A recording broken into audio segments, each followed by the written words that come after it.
here. Welcome, welcome, welcome. Hey guys, it's that time, man. We're excited about what's going to go down. We've been working on some stuff, man, thinking about some things that's happening in this world today. And so we just decided to come back to the same episode we were at last week. Hopefully, it'll be a benefit to everybody that's listening today. It'll rouse up your curiosity about stuff that's going on in this world right around you and cause you to maybe do something about it, at least think about it, right? hmm George, I got George right here. George, go and drop the mic, baby. Give us some stuff right here, man. Hey, good morning, guys. It's 11:11 on the East Coast. We got another great episode this morning. Might get in the weeds a little bit, but we're going Yeah. to tail off of last week's episode, which was How Honest Do You Have to Be? A Moral Dilemma, Part 2 of the Savage Will podcast. Thanks for joining us today. If you're listening in live, give us a shout out. Tell us where you're listening in from. And Robbie, how you doing this morning? Man, I'm doing great, man. I haven't had my coffee, but I'm doing great. I feel great. I'm alive, and so let's go and get into this thing. How honest do you have to be, right? We delved into some things last week. It was pretty hot, but my question today is: there a moral dilemma, right? Is there a moral ethical responsibility rather than a dilemma to be honest? Is there a moral or ethical responsibility to be honest? And that can cover a whole scale of things to talk about, right? Right. And so the reason for putting that out there is because I tend to believe that a lot of the things that we're going through right now, they're all manufactured, and it's manufactured to make us think a certain way, to make us buy certain things, to make us believe in and huddle down in this new world order of thought process. It's the greatest mind hack ever known to mankind. hmm And just as I've shared a long time ago, we got birthed into a new world order, a new mindset, new mind hack with this whole COVID thing. First, it was the avian flu years ago, didn't go over so well. Now we got this COVID thing, and it brought the whole world under this one mindset, and it brought the whole world into this mental illness set, and it brought the whole world into a shift. So while we were sleeping and we were concerned about drugs, where we're going to take shots, not take shots, a whole hmm lot of policies, a whole lot of agenda changes, a whole lot of shifts were taking place with world powers, right? So Asia never stopped its desire to build a pathway straight through Russia. So they have a clear path, a clear channel for goods and services that they want, or goods that they want to transport in the railway. So we look at that, we forgot about that, or we didn't even have a knowledge about it, and that thing is going on even today. We talk about the war that's happening with Ukraine, and we're spending billions of dollars in order to bail that out, and we've got millions of people right here in the United States of America that have issues with health. They're in all types of crisis financially, they're in crisis mentally, but we can bail out another country and drop that money over to those countries, and now print new money, i.e., the banking collapse, as it were. That seems to be the greatest funder of all the military things that are going on in the world today. So this thing started. I mean, even I was in the banking industry, and they said it was going to be a banking collapse in 20, 30 years. We'd be a cashless society. We're not totally cashless, um, Get in but there. we're getting there. And in fact, it was so funny because I went into to purchase something the other day, and I said I want to pay with cash, and the lady said I need three forms of ID. She was joking, but that's just how bad it's starting to become, right? And so I don't know. You look at things that are going on, and we could talk about a plethora of things, and it won't go anywhere because it comes back to where's this honesty line draw. And I know that I'm not naive, so morality has nothing to do with leading people and nations. Money does, and power. uh, I'm off the soapbox for a second. Talk to me, George.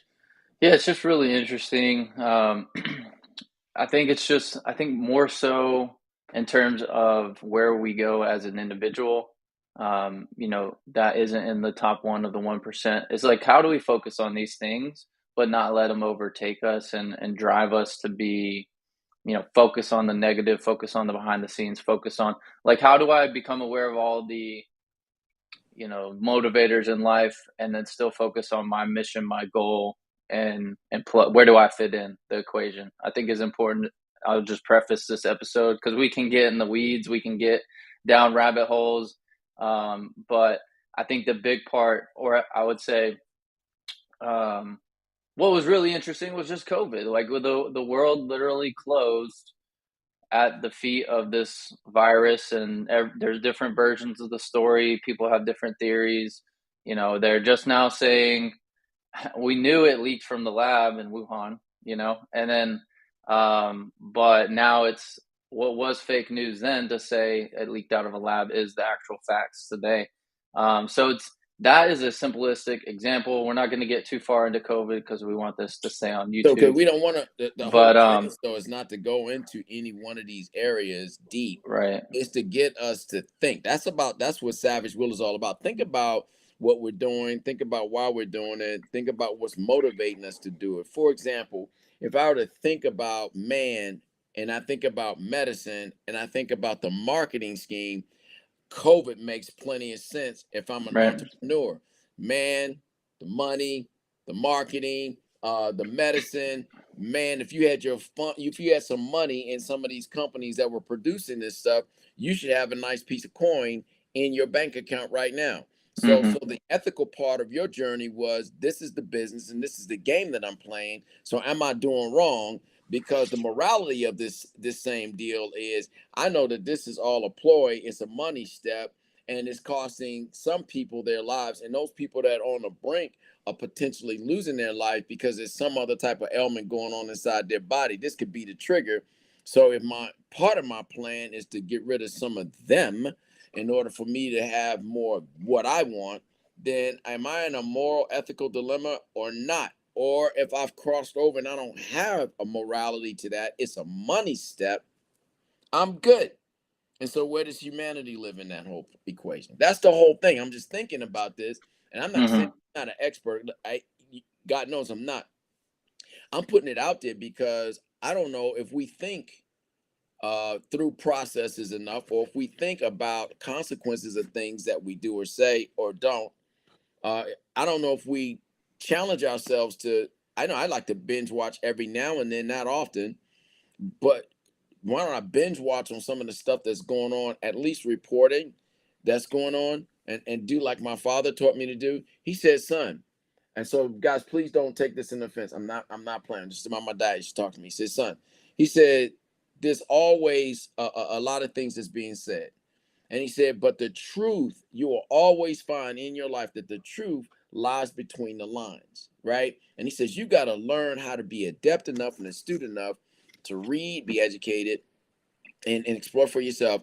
Two, look at the news and figure whatever the money agenda is around it. And then three, somewhere in the middle, you're going to find the truth, a truth. And that's the part you want to explore. And then you search that Mm-hmm. out a little bit deeper. And so when I hear things, I don't take them 100% the way they come off the break, because there's something behind the candy, right?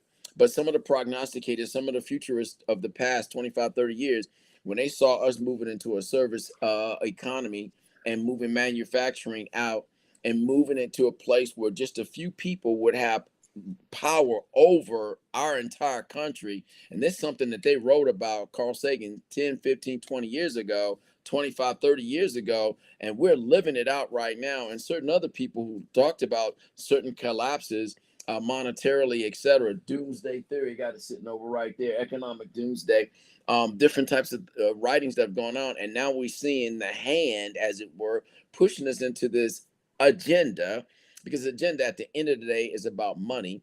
The lie part, the honesty part, is about a morality that we're supposed to have, but we don't even understand what morality is anymore. Mm-hmm. On my hat, it says 13%. It's the funniest thing in the world, right? It's not funny actually at all. Kind of. 13%, 13% represents the dwindling African American population in the United States of America because of an agenda and a plan, right? And so I'm not getting into racism, weeds, all like that, but I'm telling you that 13%, that's what that represents. That number is dwindling. not only for the things that we're doing to ourselves, but the things that are being done to us. And we have to open up our eyes and determine, is there a moral and or ethical responsibility to be honest? And should we be honest to ourselves, to our communities, about the plight that we're currently in? Should we be honest about what we see the government doing, trafficking our brains, hacking our minds and our emotions in order to print more paper, to go ahead and fuel an agenda through war, fuel an agenda through medicine, so that the rich get richer, and then they keep prostituting and prophesying gloom and doom, but it's all a part of a master plan. This crazy stuff I just said, Hmm. y'all forget about it. Yeah, and I think the biggest thing is we need to trust as an individual, like our common sense. I think that's the biggest thing is what you need to lean into is you start to see all the pieces add up, and it's just like, okay, so if I'm sitting here looking at a situation, it's the same guy that sells vaccines is the same guy that uses the fetal cells from the abortions that he funds. Like, I'm like, okay, well, business funds business, but where's the moral, ethical dilemma there? Yeah. Right? I mean, are we going to encourage abortions to take place? And like you said, the dwindling, I don't care what race. Like, I think humans It's should just, live, and in an ideal watch this, scenario, George. You started yeah, stuttering for a hot second, man. That's the dilemma. That's the whole point I'm getting to. We shouldn't be living in a stutter or right, distortion. Our yeah. yays should be yays and It's our the nays should be whole, nays. it's the whole politically correct. It's got us by the neck. I don't understand. You know, what it is about it, but it's just all these divisive topics. It seems like sometimes we forget to reason and work through, like, why Yeah, do we feel a certain way about what we feel and trusting right, our emotions, and why are all these hot button topics just such triggers, and now you only view that person through that lens, and right. that's just not how we should take things, right? I, But I agree with you. yeah, and so if you disagree with somebody on one thing, you shouldn't view them through that lens How about eternally. years ago, we used to say walk in another man's shoes, walk in another man's moccasins, different ways that was a play on, right? Right. So I went to Atlanta, Georgia to be a general manager for this company. And when I got to this Atlanta, Georgia, I was greeted by a guy. He said, "Boy, blah blah blah blah blah," and he started saying things. And he called me a coon, and he called me the N word, everything. He's just dropping it all on me. And I said, "So I can't let you in my establishment doing and saying these things. I paid for this, that, and the other." And so he did leave out that day. He was upset. I'm like, "Nah, it's got to be a better approach to this." I said, "Why does this man feel the way that he does?" So I said, next time he comes in, I'm gonna ask him to come in my office without offense and find out where his head is. And so he came back and he looked at me a certain kind of way. I said, "Sir, please, if you don't mind, I just want to ask you to come in my office. I just want to talk to you. Just want to ask you a few questions." So he puffed up like I'm the boss, as a boss, and he thought I was gonna probably try to lay down some law on him. So he got jacked up on that. So I said, "Sir, can I ask you a question?" I said, "Why do you feel the way that you do about me? I don't even know you. You obviously have an issue here. Why?" And so he dropped everything that he said and that he understood about white and black, because he's a white brother. And I told him, I said, "Man, if I looked at everything I saw on the news today about me, my color, my kind, I would hate me Hmm. too. But if I look at the news about you and all what you've done, colonizing, everything else, I would hate you on spot." I said, "But I don't. You're the individual human being that I just had the privilege of meeting. I understand why you feel the way that you do. I would feel that way if I were presented this data and it was presented to me as right. Right. But see, I have a friend who's white as you are. He's my best. That's my dude. And he's my brother. And I took him as my brother. I was warned when we moved out of Chocolate City, Washington, D.C., at the time we did, into Maryland, White City, like we did. Watch out for whites. But he's my best man. He's my man. That's my brother. And I would do anything for my brother, and he would do anything for me. I get why you coming where you're coming from. I said, but shouldn't we all be given a chance to sit down and talk like we're doing right now, to Hmm. see why we have these indifferences or differences, and then determine, I still don't like you, or maybe we have a chance at getting to know each other. Long short of it all, he ends up inviting me. We become friends. He ends up inviting me out to Stone Mountain, Georgia, where his church is, And he said, I want you to come to church with me. I said, no, no, no. I said, I can't come to church with you. I said, me and you starting a friendship, it doesn't mean everybody in your church is going to feel the exact same way that you and I have grown to Right. feel. I'm going to pass on that. But but the thing was, we grew to be friends because we took the time to address what was honest. His truth was truth. It was based on his filter, his mind hack, his mindset. It was a truth. My truth was what it was from what everybody told me, but then I had to read between the lines and figure it out for myself. Is this really true? Should I really be hating my brother for no reason? Should I really And be hating that's my mother? where, yeah, that's where the morality came in. It's like, is That's this it. right? Is this how I should act?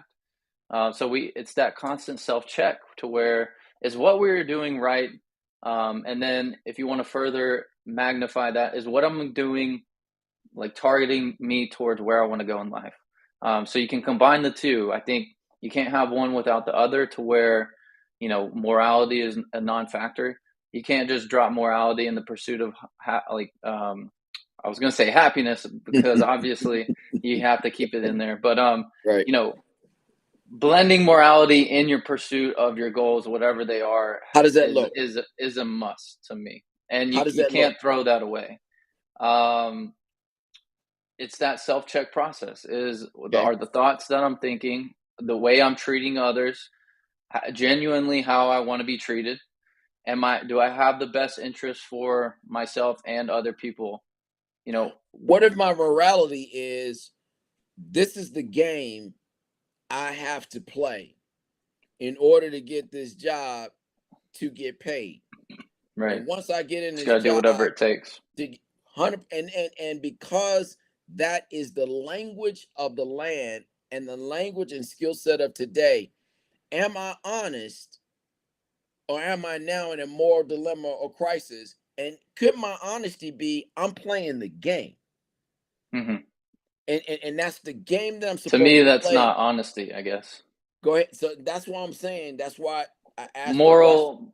Is there ethical responsibility to be honest? And it includes morality, and whose morality and what does that morality look like? Because it's not easy and it's not clear cut, because you could be asked to do something and you could be lining up with it that it could be, and it could be morally incorrect, ethically appropriate for what you're doing and what you're getting ready to get paid for. There are, I would say, probably there's gray areas as with everything, but there is a subjective morality. I'm sorry, objective Object. morality Yep. in most all cases. And yes, every situation is a little bit different. Is right or wrong hang in the balance of all these things this person I have interacted between, and he's done that, she's done this, and now Right. I feel right to do this back. Yeah. So there is some subjectiveness to those situations, but in general, we should always be striving to not delineate from the objective morality. Oh, And and what that is objective and that's what morality? it's like. Because Where does that come from? moral objectifying is subjectifying. Because where Hmm. I'm coming from is your moral hack. That's your platform for your honesty, for your truth. In the given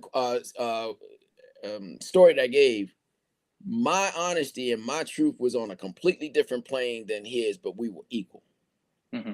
because he was 100% correct about what he felt thought, and I was 100% correct about what I felt thought. But I believe that there was something greater, and obviously he must have too, because we couldn't have become friends, and we did become friends. So it could be what you're saying. I'm not saying it's not possible, but it's got to be. I'm imagining something has to happen at some point in time. There's got to be some kind of trigger, i.e., why in the ham sandwich and buttermilk biscuits is TikTok, Instagram, the eighth continent of the world, becoming the biggest thing on the planet, but also it's part of a master plan too. But it's Hmm. becoming the biggest thing on the planet because everybody is putting out their truth and borrowing somebody's truth, putting out their morality, borrowing somebody's morality, or joking and just having a great time. But at the end of the day, somebody's looking for likes, somebody's looking for get picked up, somebody's looking for a money contract. It's the new world. And so the world that we've been birthed into has no longer anything to do. We've already just about shoveled out all our manufacturing jobs, and we've immediately brought in a service tech industry, a mind hack industry, and now so the bones of America's gone. Yeah. And so the head of America is all that remains. How long is that going to last? And who fits into that? Yeah, I was talking with a girl this morning. She's a social media influencer, and it's a great tool now, but as long as social media stays around. And then if social media up in, one day, I guess there's talks of TikTok being banned and, them trying to figure that out. And in my mind, it won't get banned. They'll just amend the logarithm or the terms and conditions services, whatever it might be. But anyways, let's say it did just up and disappear one day. A whole industry is gone. Whole industry. And then we go back seemingly to pre-internet takeover. And then where are the manufacturing jobs in America? Like, what do we fall back on? We fall back on because we've sent those out away. And we import our stuff in and we're sending them away. What about 2 years ago? Was it? No. At the ending of the Trump era, weren't we attempting to bring back manufacturing jobs? Was that part of his platform? That was easier said than it was to be done. Right. Because we crushed an infrastructure. And we made promises to people. And I believe that he probably was well intending to do that. But looking at the grand scope of things, so it's easy to build service tech. It's not easy to bring an infrastructure back like that. Yeah, and one of the key parts of that, I think, would have been the Keystone Pipeline, but obviously that didn't pan out. And I think if I'm correct, I think it'd be up and running now and would have several thousand jobs. I think that would have been a key component in terms of, keeping jobs alive in America. And I know there's a whole movement to go the other way, but I don't know that we can really just jump full-fledged. I don't even know that 80% of the market can have electric vehicles and solar panels. And by 2030, 2040. Yeah, and that's the goal. But the Oculus project was signed off on 2012, was it? I know it was one of the last things that President Barack Obama did or had signed off on in his administration. It wasn't undone. So there is an agenda to push that forward, right? That's going to happen. And so we already started seeing some of the influences of it, because in California alone, just about everything that's built, I think everything built now must have solar, because the grid grid setup is so antiquated, and that puts pressure on that system. But I also know, having been in the logistics world, we spent multi-billions just on I-95, right? To rebuild the roads so that we can bring in those double stack container trucks to move our goods and services. We built multi-millions of cubic square feet of warehousing in Savannah and in several other places in the Gulf Coast in order to bring our goods and services in, whether they came in by flight and then have to be moved by train, or came in by boat, which is the biggest way, and then have to be moved by truck, train, etc. We put billions into the railroad system so that we can move from California hub to the central hub in Chicago, get down to the southern hub of Savannah, get back over to Florida, and then back up the East Coast. We strategically set that up. We spent billions on doing that. Those things are in play, whether we talk about them or not. They're in play. The road improvements that we see right now, especially on 95, they're not for us, the consumer. They're to get those double stack high trucks up and down the highway. And the reason for raising the bridges and all of these different cities, it wasn't for us. You won't have to raise a bridge for a car. The reason for raising the bridge is to get the double stack truck through comfortably without tearing up the roads and what have you. So and that's infrastructure, and that penetrates to multiple layers. So that part is not all dismantled. But when you dismantle the factory and the system and the training and the mindsets, the people age out, they die out. Other people didn't get a chance to age in and get the knowledge. That part of the infrastructure is tough to replicate. Yeah, I think there's a lot of issues with the supply chain. Obviously, we're seeing that. But just on another note, we mentioned the electric vehicle. Let's just touch on that. Like, play with that for a minute. Let's play with the ideas, because the whole idea is that this is the road to net zero, which, if you're paying attention, it's not net zero if you see where we get the fine minerals that fuel these vehicles. If you look at the mines, the carbon companies that pull all the carbon dioxide out of the air that go along with this industry. Go ahead. Yeah, it's interesting. And if you take a quick Google search on cobalt mine in the Congo, and then compare that side by side with what the Keystone Pipeline would have been, or just the oil industry in general. A little stark contrast in the efficiency, the morality, and the amount of output from the energy in general. Because, in my opinion, as the electrical vehicle is, you're not going to have them pulling 18-wheelers. Those are going to need to pull over and charge every 2 hours. Right. You're not going to haul rocks unless you're going downhill the whole time. Yeah, you're not going to haul rocks and gravel with an electric truck. The Hummer itself, I think they did a test where it had to pull over, and then to charge, it's like an hour. Yeah. And then it's just, or you have to pull more minerals out of the earth. And to do that, it's mining and diesel and all the other output that you have to have is not net zero. And then by that time, the car is done, in 20 years, you get a new one. To me, it's more detrimental to the earth than it is gas positive. Vehicles. Yeah. You hitting on well, it's not positive at all. I think it's more detrimental than the oil and gas.